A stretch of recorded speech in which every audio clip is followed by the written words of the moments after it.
no one way to grow. There are many different body types and no one perfect way for a child to grow. Healthcare providers look for good growth patterns over time using something called growth charts. This video explains what those growth charts are and how they are used. First, we will talk about what normal growth looks like for children. These guidelines will help you know if your child is growing in the right way and in a steady pattern. Babies born on time should double their birth weight by 4 to 6 months. They should triple their birth weight by the time they are 1 year old. From 1 to 2 years old, expect children's growth to slow down. Toddlers gain 1 pound every 2 to 3 months. Growth patterns do not change much from 2 to 5 years. Most children in this age group gain about 4 to 7 pounds per year, and boys grow differently from girls. It's also important to know what children eat and how active they are affects their growth. Health problems can affect children's growth as well. Now let's talk about growth charts. Healthcare providers use growth charts to compare your child to other children of their age and sex.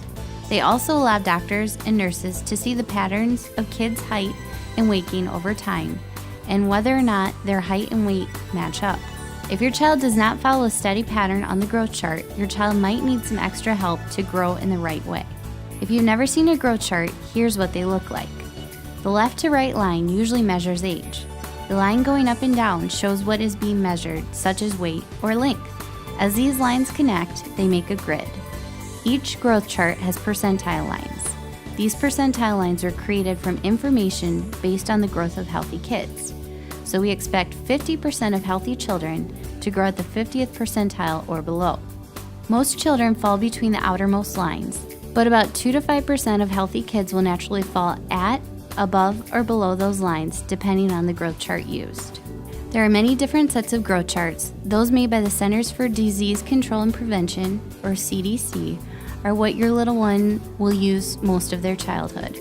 We will be using those same growth charts in this video. For babies and toddlers under age 2, we will use the World Health Organization growth charts. With any set of growth charts, different things can be measured, including weight, length for kids 0 to 24 months, or height for kids 2 to 20 years, and head circumference, or head size. On the growth chart, these will be based on a child's age and sex. So a boy whose weight per age is at the 25th percentile weighs more than 25% of other healthy boys his age. BMI for age for children ages 2 to 20 years and weight for length for infants and toddlers 0 to 24 months are two very important measurements. They tell us how well a child's weight and height match up. A child could be within the ideal ranges for height and weight on the growth charts. If those two percentiles are very far apart, the child may still be having problems growing. For example, a boy could have a weight at the 50th percentile, but if he's very tall, maybe at the 90th percentile, his BMI for age might be too low. This would tell us if he's not gaining enough calories to keep some fat on his body. Growth charts have an ideal range, but not an ideal percentile. The ideal ranges by age group are shown below. A child at the 95th percentile is not necessarily growing better than a child at the 25th percentile. Looking at it another way, a child whose weight for age is at the 95th percentile does not get a letter grade of A, and a child at the 25th percentile does not get an F. Instead, they mean if you line up 100 healthy children of the same age and sex, the child at the 95th percentile would weigh more than 95 of those 100 children, and the child at the 25th percentile would weigh more than 25 of those children. Let's look at some examples. This is a growth chart of a 5-year-old boy growing consistently at the 3rd percentile for weight.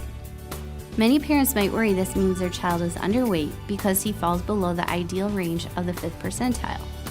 But he's growing consistently just above the 5th percentile in length and gaining weight at a steady rate. Putting weight and height together, we see this boy's BMI for age is very appropriate, above the 25th percentile. This is an example of a child who might be considered underweight, but is in fact growing very healthy and at a consistent rate.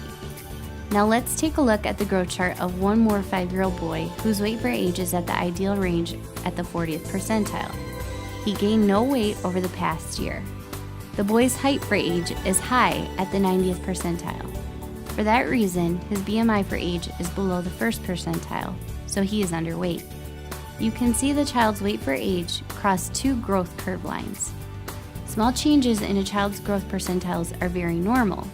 Crossing two curves on the growth chart, like this boy, may indicate a growth problem. While it is helpful to know a little bit about growth charts, it's not your job to understand everything about them. Your healthcare provider can help you with that. Instead, it might be helpful to boil it down to patterns. Here are some patterns your healthcare provider looks for on the growth chart, along with what they might mean. Good, your child is growing. Caution, your child is not growing. Caution, your child is growing faster than expected. Caution, your child is losing weight. Let's take a second to talk about height, as many families would like to see their child be the tall kid in class. It's a myth that children will grow taller faster with more calories and protein. In reality, a child's height is mostly controlled by the height of their parents. If the child is already growing well, adding more calories usually leads to more fat. It does not make a child grow taller at a faster rate. Children are born with a very good sense of the amount they need to eat to grow the way their body is meant to. Encouraging your child to eat more calories than they need can lead to eating issues and having too much body fat, or both. Another First 5 video will talk about how to help your child develop good eating habits early to grow in the best way possible. Some children are not able to meet the amount of calories needed for good growth. These children will often have a low BMI for age, or not have much fat on their body, have a small height on the growth chart, and may even have smaller heads compared to other kids their age.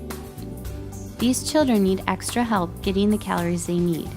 This is something that should be done with the help of a healthcare provider. This brings us to the end of the First 5 video on growth. We hope it helps you understand your child's growth and growth charts.